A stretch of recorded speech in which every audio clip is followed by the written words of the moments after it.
inspirar no estudo de hoje a influência de Jesus no mundo.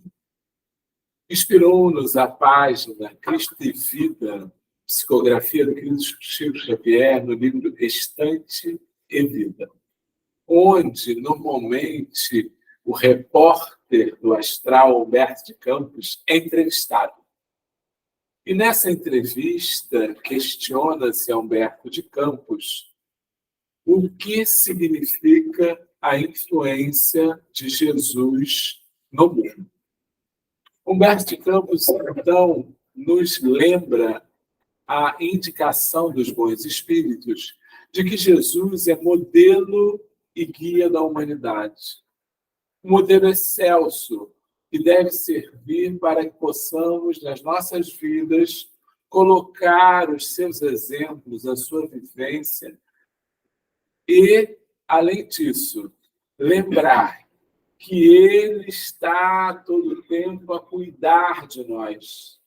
Por isso é o guia, é aquele que não nos deixa perdido, é aquele que nos aponta o norte, é aquele que faz o papel de irmão mais velho a cuidar de nós pela vontade de Deus, nosso Pai, porque Deus é esse Pai que Jesus nos apresentou, cuidador, protetor, que auxilia. E Humberto de Campos, para facilitar a nossa vida, nos propõe 20 lições para que a gente possa entender como é que Jesus pode influenciar o mundo. Cada vez mais nós precisamos de palestras, de conversas, de estudos que sejam ligados ao nosso dia a dia, à vida comum, para que a gente possa entender que é possível vivenciar a proposta do Cristo. Talvez não consigamos em plenitude, 100%, porque o estágio evolutivo que se nos apresenta é ainda um estágio em que nós temos muitas imperfeições. Então, se eu tenho um copo de água suja, para eu enchê-lo de água limpa, eu vou precisar retirar toda a água suja que tem no copo, concorda? Se eu colocar o copo lá debaixo da bica e a bica sair água limpa, depois de um tempo, a própria água limpa vai transformar e o copo vai estar limpo. No nosso caso, como nós somos corpos sujos, desculpe aí a violência da implicação, como nós ainda temos muitos de nós, do nosso passado de equívocos, sentimentos inferiores, vícios, torpezas, precisamos esvaziar isso para dar lugar à proposta do Santo Evangelho. Então, isso não vai se dar de uma hora para outra, mas os Espíritos nos indicam como os esforçados, aqueles que fazem toda a força para combater em nós os maus hábitos, as más inclinações e viver a sua moral, a moral do Cristo. Então, nós vamos passar por algumas dessas 20 lições, acho que não vamos conseguir todas, e à medida que nós vamos caminhando, vamos fazer reflexões a respeito do que Humberto de Campos propõe. Então, ele diz assim: Cristo no lar é harmonia. Cristo no lar, harmonia. O que significa isso? O lar é o lugar onde se encontram os espíritos mais afinizados e também as grandes inimizades. É o lar, o cadinho, é a oficina, sempre alguém dissonante, alguém fora do padrão. Ele pede, então, a presença de Jesus no lar com o sinônimo da harmonia. O que significa? Nós precisamos, a todo tempo, buscar o equilíbrio entre essas criaturas. Então, quando alguém no lar me faz uma provocação, quando alguém no lar faz uma insinuação, quando alguém no lar faz uma cobrança, quando alguém no lar nos provoca naqueles sentimentos mais críticos, a gente tem que dar aquela respirada, fazer que nem o Chico disse, tomar um gole de água, a aguinha da paz, e caminhar pela harmonia. Então, não vale o debate, não vale a vingança, não vale a opressão, não vale o distanciamento. Diz assim, deixa ele lá, ele é assim mesmo, né? Esquece dele. Isso também não vale, porque não chega à harmonia. Se ele é aquela ovelha do pelo todo encaracolado, né, cheio de sujeira, e tem aquela ovelha branquinha dos contos de fada, mas também tem aquela ovelha da prática, que vai lá, se esfrega na lama, e a gente, às vezes, no lar tem aquelas ovelhas do pelo encaracolado. Então, vai precisar cuidar, não tem jeito, é chamar ele para fazer a tosquia, vai ter uma rebeldia qualquer, mas a gente faz a inversão do carinho. Não tem coisa melhor do que quando há dissonância de pensamento, a gente agir com aceitação, com compreensão, tudo sincero, tá? E com menos violência, com o caminho da paz. Então, diante de uma agressão, atitude de calma, atitude de pacificação, atitude de união. Assim a gente faz a harmonia do lar. Ele diz assim, a harmonia no templo é discernimento. A casa espírita ou qualquer templo religioso também não é feito de anjo. Né? Até menos anjos. Né? Dá para contar talvez o dedo dos anjos. E nós temos questões a resolver. Só que os bons espíritos nos dizem que todas as questões das nossas vidas a gente resolve em convivência. E a casa espírita é um excelente lugar de convivência. Que a gente está sob a pressão do bem fazer. Então, às vezes, até a gente coloca uma túnica de anjo, né, de santo, às vezes pequenas asas até sujas em nós. Mas a gente precisa saber que atrás das asas, atrás da túnica, atrás da vestimenta do cordeiro, tem o lobo, tem o violento, tem o agressivo. Então, nós precisamos de discernimento. Mas aonde eu encontro força de discernimento? Na caridade. Os espíritos perguntaram como Jesus entendia a caridade. E foi revelado, Kardec perguntou aos espíritos, e foi revelado que ela é composta pela benevolência, que a gente está acostumado, né? A benevolência que sabe fazer bem, que é o bem ao outro. A indulgência e o perdão. Epa, indulgência e perdão? Eu não sabia. O que é indulgência e perdão? Compreender, indulgente é compreender o estágio do outro, a posição do outro, sem julgamento, sem perseguição. E o perdão é não retribuir a ofensa com o mesmo valor, com a mesma força. É esquecer o que foi feito. Muitas vezes a gente acha que o perdão é colocar a cabeça para o inimigo corte. Os espíritos dizem, não é isso. É, diante da prudência, uma atitude de não revidar. Então, na casa espírita, a gente precisa estar lidando com isso o tempo todo. Eu lembro que uma vez um companheiro sentado, ao ouvir a palestra, disse assim, essa reunião, né, você falou só para mim. Eu disse, não, eu falei, eu estudo para todo mundo. Não, eu vi que você estava mandando direto. Isso não era para você entendeu mal. Agora, se você tem algum probleminha a resolver, nós podemos conversar. Mas presta atenção, essa é a criatura que está aqui. O tempo todo a gente vai encontrar isso, né? Aí a Conceição pode pedir assim, não serve água fluidificada? Aí você só pede a ela, nem nunca pedi.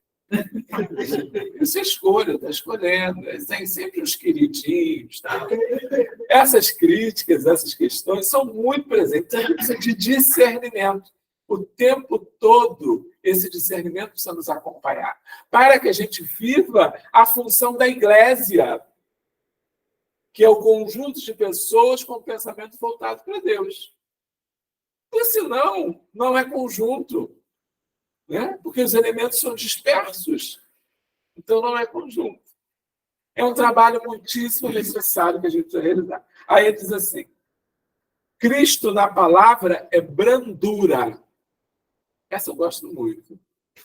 Porque, normalmente, as nossas palavras vêm carregadas dos nossos sentimentos, das nossas necessidades. Também do momento em que a gente está vivenciando. É sempre assim, a gente pode estar mais tenso, menos tenso, mas com alguma dor, algum sofrimento. Então, as palavras vão carregar isso, porque é o seu estado de ser. E Jesus dizia, né? O que vem da boca sai do coração. Portanto, considerando o coração, como Jesus entendia, a sede dos sentimentos, é dali que vem, da boca que vem a expressão dos nossos sentimentos. Hoje mesmo nós estávamos no médico, né, minha mãe? A mãe assistiu, a moça espetou o dedo e lançou um palavrão, a secretária. Aí eu olhei assim para ela, o senhor me desculpe. Mas eu disse, não, tudo bem, tranquilo. Pode ser que eu também, quando sinto uma dor, eu falo e tal, para poder ela não ficar muito constrangida. Mas, de fato, por que ela fez isso? Vocês sabem por que ela fez? Porque ela faz sempre. É o hábito. Então, nós precisamos recondicionar a nossa fala, o nosso falar. O nosso falar não pode ser de crítica, de ofensa, de agressividade. Cristo, na palavra, brandura. Eu não quero fugir do que ele falou, por isso que eu estou lendo. Cristo, na palavra, brandura. Então, a nossa palavra tem que ser a de conciliação, a de sustento, a de acolhimento. Outros estão dizendo churrasco em família. Churrasco em família sempre tem uma crise, não tem? As pessoas abusam do álcool, e no final querem resolver problemas lá da infância, é uma tristeza. Aí sempre sai uma briga, um tumulto, né? E você tem que ser aquele que vai apaziguar. Tu nunca vai ser aquele que vai dizer assim, deixa eles brigar, se rolar no chão, se quebrar a cabeça, quebra, se matar, mata. A gente não pode ser esse. A gente não pode ser aquele que está vendo, por exemplo, um indivíduo preso, um delinquente preso por um ato que cometeu, e alguém, uma autoridade qualquer, policial, batendo, e diz assim, tem que bater mesmo. Não pode ser. Isto não é palavra de brandura, isso não é atitude cristã. A gente não pode ser aquele que alimenta o ódio, a violência, a confusão. É óbvio que muitas vezes, como eu disse, a gente faz assim com uma naturalidade que é característica do nosso estado evolutivo. Não é preciso a rédea da consciência aberta, a rédea do aprendizado, para que a gente falou, a gente volte atrás, sabe? Não devia ter falado. Uma conhecida nossa, amiga da mamãe, outro dia, nós fomos resolver um problema com ela, ela brigou com o rapaz, o atendente, chamou o atendente de ladrão, que na verdade ladrão era a companhia de água que estava tratando do assunto, mas ela acabou ofendendo o rapaz. Eu achei uma atitude belíssima dela. A gente caminhou até a casa dela, ela disse, eu vou voltar lá, porque eu vou pedir desculpas a ele. Olha que coisa interessante. Ela voltou, então, à loja e pediu desculpas ao rapaz. É uma reflexão tomada a posteriori, mas muitíssimo válida. Que é esse trabalho de reconstrução. Né? Então, a gente tem que cuidar para que não saia a palavra, mas se sair, saber consertar, saber retificar, saber dar aquele sentido melhor à questão. Ele diz assim, Cristo na justiça é misericórdia. Imagina se nós podemos aceitar qualquer tipo de justiça, entre aspas, humana, que coloque a criatura, que é nosso irmão, em estágio de degradação, de humilhação. A gente não pode pensar nisso. Imagina um espírita, um cristão, defender pena de morte. Não pode. Quando nós fazemos isso, nós criamos e pensamos numa justiça especial, uma justiça própria, a nosso gosto. Então, a gente quer se livrar da violência. Aí, para se livrar da violência, a gente quer que os violentos desapareçam. Então, se ele for morto, se ele for trucidado, tudo bem, tranquilo, deixa que ele saia de perto de mim. né? E isso é uma atitude equivocada. Jesus amealhou para seu convívio prostitutas, ladrões, cobradores de impostos, e deixou claro que não veio para os sãos, veio para os doentes. Então, enquanto cristãos precisando imitar o Cristo, a gente precisa rever os nossos posicionamentos. Ontem nós fizemos a passeata no Brasil sem aborto, aqui na Praia de Copacabana. Estou falando isso para dizer que tivemos muita oposição, especialmente das mulheres, com relação à ideia de que o aborto a liberação do aborto é uma vantagem à sua liberdade. Mas é um grande equívoco. Porque não conseguem compreender de que a vida se dá desde a concepção. E que fazer o aborto, por qualquer condição que seja, é um crime. Os espíritos até entendem a necessidade da retirada do feto se for para salvar a vida da mãe, porque a mãe é um espírito com mais tempo de vida. Então, seria injusto aquela situação. O outro iniciar a vida perante a morte da mãe. Fora isso, nenhum caso é admitido. Mas o mais sofrido é que as respostas eram horríveis. Gritarias, gestos obscenos, ofensas gravíssimas às pessoas que estavam ali, né? Fomos chamados de desocupados para baixo, né? Então, essa visão de justiça em que a minha liberdade é superior a qualquer questão não é cristã. Não detém a carga da misericórdia necessária. Então, a justiça, Cristo na justiça, é misericórdia. Nós temos que pensar o tempo todo em avaliar as consequências da nossa liberdade. Lembrando Paulo de Tarso, tudo posso, mas nem tudo me é lícito. Cristo na inteligência é proveito. Aqui é uma coisa que nós, espíritos, nesse estágio evolutivo que nos encontramos, pelas questões da mais-valia, aquela frase, né? Farinha pouca, meu pirão primeiro, a gente esquece muito disso. Então, se eu tenho um dom, a inteligência é um dom, é uma aptidão. A inteligência é algo que Deus nos concedeu para nos ajudar. Eu preciso repartir. É o que Jesus explica na parábola dos talentos. Bem claro. Então, eu não tenho como ficar guardando isso. Se eu tenho uma inteligência matemática, eu tenho que ensinar. Se eu tenho uma habilidade, por exemplo, como costureira, eu tenho que ensinar. Eu tenho uma habilidade de fazer um bolo, eu tenho que ensinar. Eu conheço um caso de uma senhora que ela fazia um bolo que era uma maravilha. Todo mundo dizia que o bolo dela era um espetáculo. Todo mundo queria a receita do bolo, netos, parentes, pediam. Ela não dava porque ela dizia que se desse a receita, ela desaprendia a fazer. Isso, as senhoras sabem que tem essa história aí, não tem?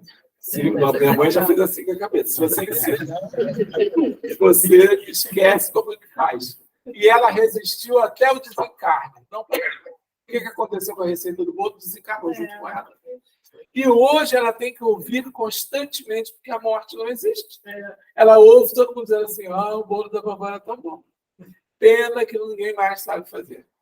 Aí, o bolo da vovó era tão bom. Pena que ninguém sabe fazer. Isso deve ser torturante. Onde quer que ela esteja, deve ficar pensando, meu Deus, por que eu não passei essa receita? Mesmo que eu esquecesse, valeria a custa de eu não ficar ecoando até hoje esses lamentos dos glutões no meu ouvido. Né? Então, essas coisas a gente precisa considerar sempre que a habilidade ela precisa ser repassada. E nós sempre temos alguma. Sempre temos. Evitar essa história de que, não, mas eu não sei ensinar. Não, sabe, sempre há a oportunidade, né, de aprender. Vocês são, quer dizer, que horas eu vou? Eu sou um perigo. Então, os talentos precisam ser multiplicados. Aquele que enterrou o talento, Jesus dizia, servo mau e infiel. Já o que multiplicou os talentos, quer seja por uma vez, Jesus disse, né? Servo bom e fiel. O Senhor representando o ensino que Jesus trazia na parábola. Então, o tempo todo, precisamos olhar para nós e vermos o que temos a dar. Às vezes temos talento de ouvir. Eu, por exemplo, não gosto muito de falar muito tempo no telefone, não gosto. Mas se for para que as pessoas desabafem, até fico. Né? Eu fico ali, ou às vezes, quando faço uma palavra, sim, para a pessoa saber que eu estou por ali, né? Porque tem gente que gosta muito de falar. Então, ceder os ouvidos é um ato de talento. Falar, olhar. Às vezes, uma cara tonha, uma cara feia sobre qualquer coisa pode gerar problema. Então, é melhor que a gente tenha sempre esse cuidado. E aí, Cristo na inteligência aproveita. Cristo no sexo é responsabilidade, nos diz Humberto Eco.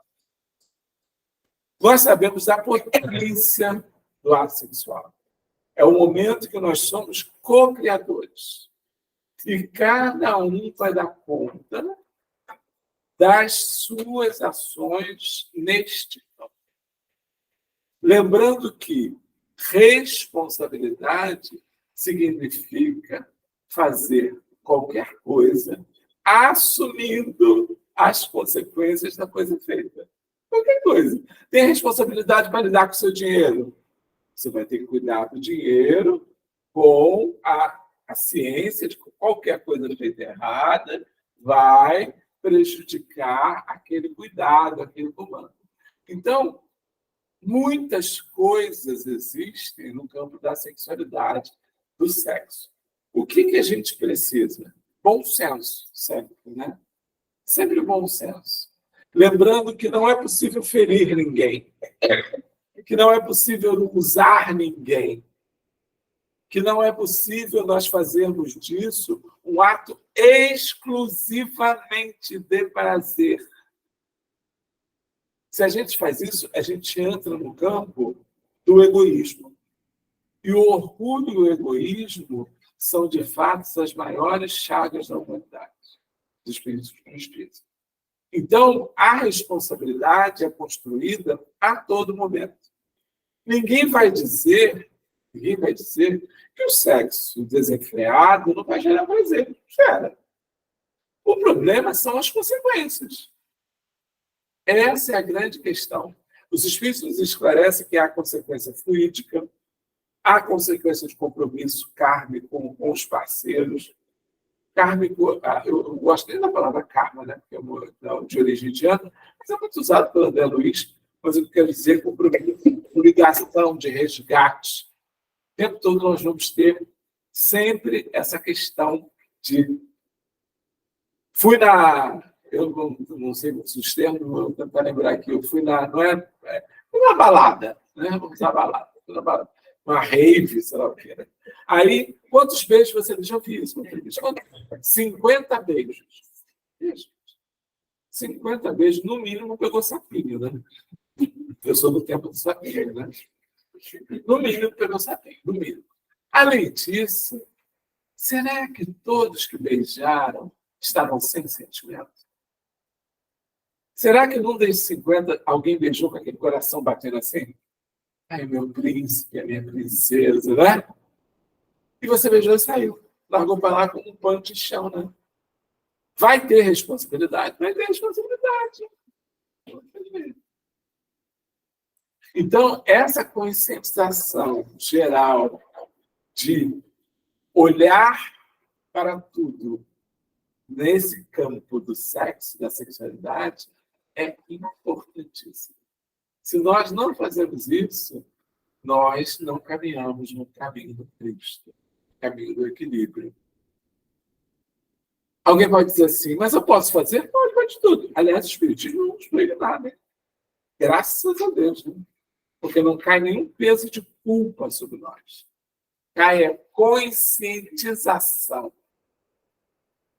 E a conscientização nos permitirá oportunidade de refazer.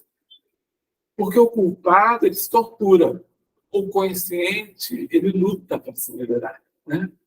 Há uma diferença assim, brutal nisso. Quando eu digo assim, pecado, eu lanço sobre mim um estágio de culpa que vai fazer com que a gente, nesse estágio de culpa, a gente não consiga soerguer, porque a gente vai fazer uma autotortura, né? À medida que o consciente vai identificar ali a possibilidade de consertar, quer seja passo a passo, modo a modo, palavra a palavra, e o tempo todo isso vai estar presente em nossa vida. Outro dia eu vi uma coisa muito legal, eu nunca tinha pensado. Quando é colocado, por exemplo, a oração da Ave Maria, aquela história de pecado, né? A gente pode substituir.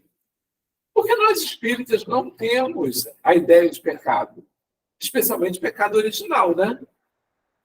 Não temos nenhum pecado sobre as nossas costas. Nós temos os erros, que são comuns, naturais, e compõem o processo evolutivo de cada um de nós. Não significa que eles são certos, né? Não significa que eles são bons, mas eles fazem parte de cada um de nós.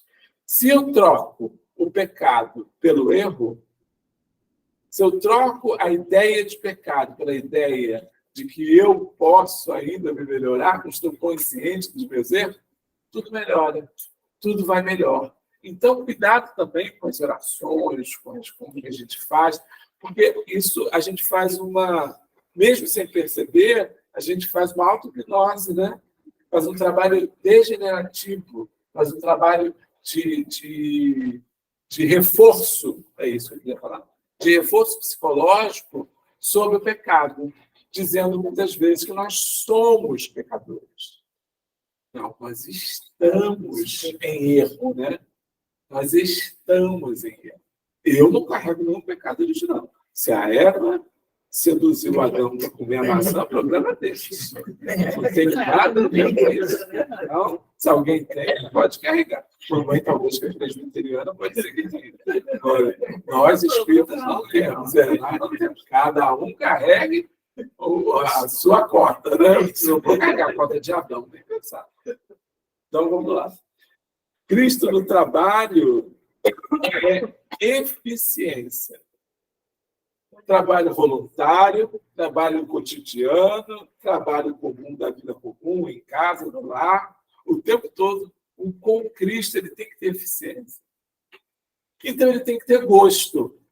Qualquer coisa que a gente faça forçado não tem gosto. Não tem aquele sabor que Jesus falava do sal, né? Não tem. Vou na casa espírita. Qual é o meu horário? Eu entro às 7 e saio às 8. Vamos bater ponto na empresa, né? Não dá para você ficar assim, não. Meu horário é às 8. Vai embora. Tem gente fazendo isso? Tem gente. Eu estou no meu trabalho, eu tenho que entregar fichas para alguém. Pega aí. Ele não olha nem na cara da pessoa. Não é um horror isso, gente. A pessoa, ela faz mal a si mesmo. E, claro, muitos batem na frente e dizem que eu sou cristão, né? Senhor, mas não só. Porque Cristo no trabalho é essa eficiência. Não custa. Não custa. A gente dá um sorriso, dá um abraço, mesmo que seja profissão, olhar um olhar de compreensão. Dizer, olha, não dá para fazer agora, mas eu posso fazer depois. Essas coisas vão fazer das nossas vidas. Vai fazer um bem para o outro, vai fazer um bem muito maior para a gente. Então, nós precisamos o tempo todo lembrar disso. Cristo no trabalho é eficiência, é fazer da melhor forma possível. Eu estou em casa, eu faço as coisas de casa da melhor forma possível. Se eu estou na casa espírita, eu faço assim. Se eu estou num trabalho voluntário eu acho muitíssimo engraçado. Porque as pessoas acham que trabalho voluntário é fazer o que quer. Não é. Trabalho voluntário é fazer o que se pede, o que deve fazer. Eu quero entregar... eu lembro de uma senhora que a gente trabalhava entregando quentinha na rua, né? Os irmãos em situação de rua. Aí eu saí com ela uma vez, ela abriu o vidro. Não estou a mentir, 3 dedos. Aí eu disse assim, tudo acreditando que eu não consegui passar a quentinha por esses 3 dedos. Eu acho que eu vou te completar um pouco, porque eu tenho habilidades. Não, mas eu tenho medo. Eu não comi, ou se eu passo por aí, eu já estava no meio do caminho, o carro dela cheio de quentinha. Isso vai ter que ser assim. Aí eu parava e estava ali, fulano, vem aqui. Aí o rapaz vinha, moça, vem aqui. Aí eu encaixava a quentinha ali, passava bem tadinha. O cara ficava olhando, me olhando com a cara assim. Eu só fazia assim, ó. Não posso fazer nada. E foi assim o trabalho todo. Depois, no final, as coisas são sabe? É melhor que a senhora não venha. Porque o trabalho voluntário pede, nesse caso, que a gente abra a janela, que a gente tenha um acesso, que a gente converse, traça uma palavra amiga, uma palavra do evangelho, uma coisa. Se eu não posso sair do carro, eu só tenho 3 dedos da janela, eu não consigo fazer o trabalho que tem que fazer. Aí nós conversamos com ela, ela desistiu. Ela não quis, foi procurar um outro trabalho voluntário. Que muito bem, tudo bem, tranquilo. Mas assim, então, antes de fazer, pergunte o que é o tempo que você tem, que você vai fazer. Também uma amiga minha do trabalho, ela não era espírita, ela se tornou espírita. E a filha apresentou características mediúnicas. Manifestação mediúnica ostensiva. Então, ela me perguntou o que eu faria, eu disse que ela deveria procurar levar a filha na evangelização. Ela levou, a partir daí ela se tornou espírita. Em um ano, ela tinha lido muitos livros, muito mais do que muitos nós espíritas, a ponto de colocarem ela na livraria do Centro Espírita e se tornou uma trabalhadora incansável. Aí um dia, ela disse, deixa eu preciso conversar com você. Foi, Fulano. Não, é que eu estou muito angustiado. O presidente da Casa Espírita me chamou para ser voluntário na evangelização. Eu disse, que legal, mas eu detesto crianças. Eu só tenho 2 filhos que Deus foi misericordioso. Eu não posso ser uma criança que vai depois, deixa eu me arrepiar. Aí eu disse, olha, então, você deve dizer para ele um grandíssimo não. Mas ele vai ficar chateado, ele disse que está precisando muito de problema. Diz para ele, eu não quero. Não é o meu campo, não é. Eu estou muito bem ali na livraria. Não me ponha para cuidar de criança, porque eu não estou com crianças. Seja sincera. Agora, quantas pessoas ficaram com vergonha e aceitaram? E não conseguem desenvolver o trabalho, porque não tem aptidão para aquilo. Então, se a gente não tem isso em nós, deixamos de lado. Porque o Cristo no trabalho é eficiência, tem que fazer da melhor forma possível. Não tem campo para isso. Cristo na dor, resignação. A dor, ela é o aguilhão que nos serve de despertador. Dor e sofrimento não vem por acaso. Dor e sofrimento se instalam para que a gente possa despertar. É óbvio que isso não é regra geral. Porque, às vezes, uma unha encravada pode transformar uma criatura. Eu tenho um amigo, eu fiquei 3, 4 dias no CTI, e eu acho que CTI é sucursal do grau. Eu fiquei consciente. É uma coisa horrível. Eu prometi tudo que eu podia, fiz promessa para espírito, eu fazia tudo para poder sair de lá. Meu Deus, nunca mais eu com cultura, para poder no dia seguinte eu dar comendo. Mas assim, eu prometi, né? Eu queria sair de lá, que era um desespero. Aí eu comentei com ela, amigo só, quem fica 4 dias no CTI sai de lá renovado. Ele deu uma risadinha. Está rindo por quê? Não acredito em mim? Eu disse, não acredito. Meu sogro, que era uma peste, ficou 2 meses no CTI, saiu muito pior do que a gente. Neste momento, imediatamente, lembrando dos ensinos espíritos, eu disse, é mesmo, esqueci. Cada um é um. Então, dor, aguilhão, sofrimento é para cada um conforme a sua necessidade. Nós vamos ter pessoas enfrentando doenças gravíssimas, feliz da vida, com aquele olhinho brilhando. Vamos ter pessoas deprimidas porque está resfriada. Não é isso ou não? Sim. Tudo tem a ver com as nossas questões. Então, não dá para dimensionar a resignação pela nossa visão. Então, o indivíduo que está sentindo dor da unha encravada, ele pode ser altamente resignado. Enquanto alguém que tem uma doença gravíssima mostra um pinguinho de resignação que não é o suficiente. Então, nós precisamos deixar isso à conta de cada um.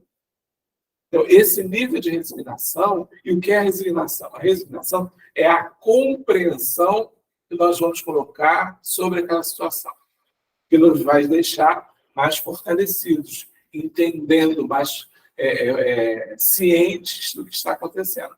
Então, a resignação, ela tem especialmente como base, além das questões individuais, a certeza de que aquilo passa.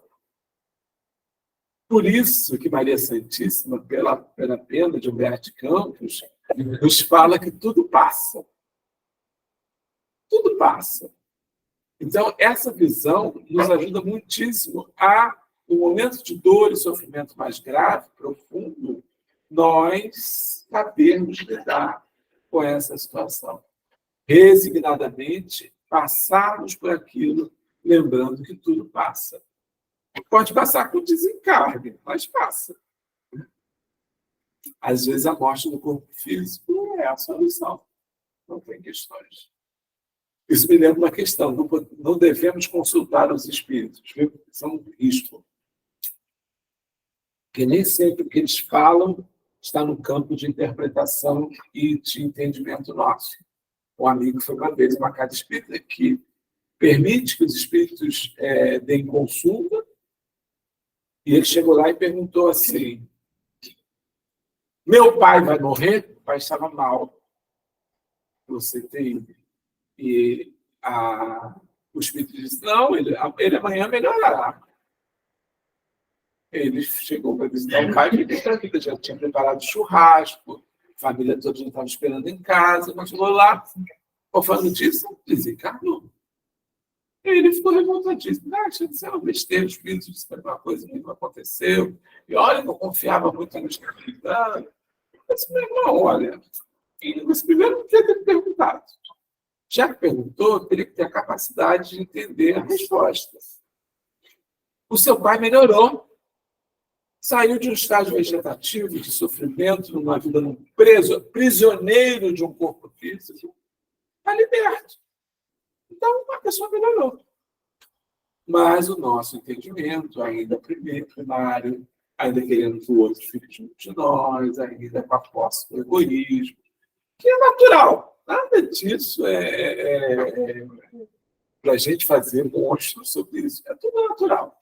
Mas que só surgiu por um ato equivocado, que não devia ter perguntado. Então, Cristo na dor, resignação.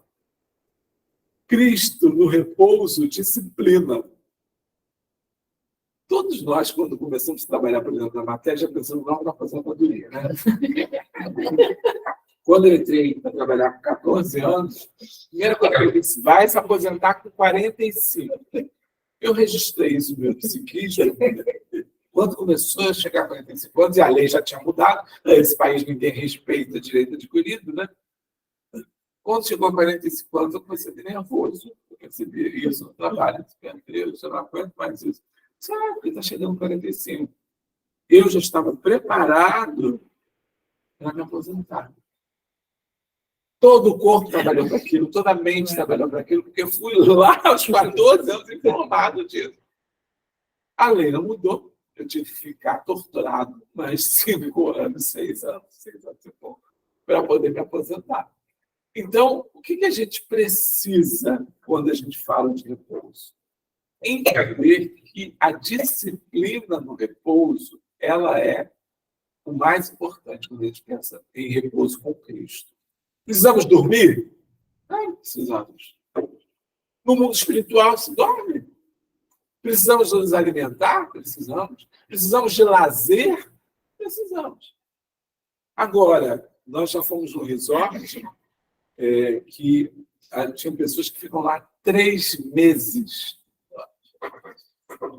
Eu fui para o final de semana, ou de quarta, domingo, já fiquei doido para terminar.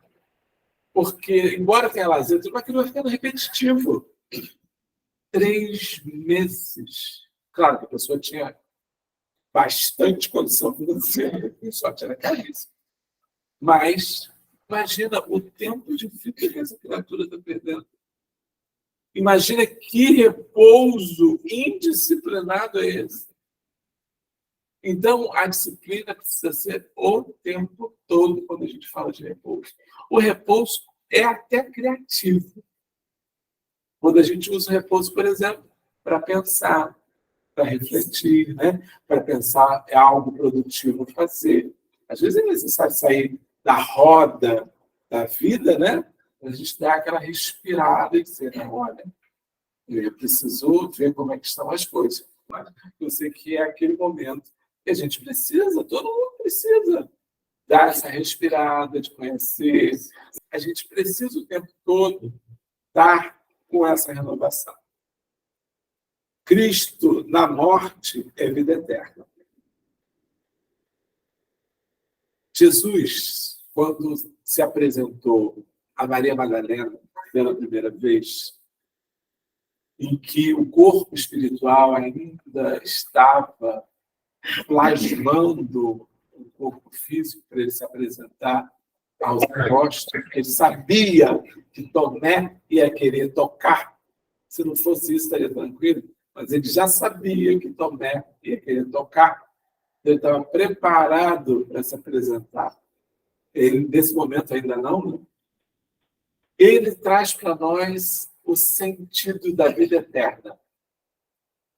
De que a vida material é um ciclo muito positivo, porém inicia com o nascimento e termina com a morte do corpo físico. Mas nós continuamos vivos. Quando ele come com os apóstolos, quando ele se relaciona com eles, quando ele caminha e faz uma palestra para os irmãos no caminho de Emaús, ele está nos mostrando que tudo é possível depois da morte do corpo. Vem André Luiz e nos diz que existem cidades, hospitais, casas de repouso, existem orfanatos, existem lugares de arte, lugares de belezas indescritíveis no mundo espiritual. E que tudo isso antecede os acontecimentos do mundo material. Então, se a gente hoje tem computador e tem transmissão, ao vivo isso já estava lá em 1940. Naquele momento, na série dos 16 livros de André Luiz, falava de pontos da ciência, que a ciência só foi descobrir muito tempo depois. Então, a espiritualidade, dizem que até os quadros, né, nascem primeiro lá e depois vem para a gente. Então, as grandes belezas de Rembrandt, Renoir, Van Gogh vieram primeiro na espiritualidade e nós temos aqui cópias. Olha que beleza. Então, o tempo todo, esse mundo tem que ser colocado para nós como um mundo objetivo, como um mundo que queremos viver. O mundo material é uma experiência, mas o nosso foco de existência precisa ser vida eterna, o futuro. Lembrando que nós não estamos falando nem propriamente de lugar físico. Nós estamos querendo falar de local de bem-estar. Porque o físico você constrói pela mente. O espírito consegue fazer isso, plasmar ambientes, casas. Eu acho engraçado que tem gente que diz assim, não, meu avô era espírita. Já tem uma mansão em nosso lar. Que bom, né? Pior eu, que todo mundo era protestante, né? Não consegui nem um barraco. Isso não é assim.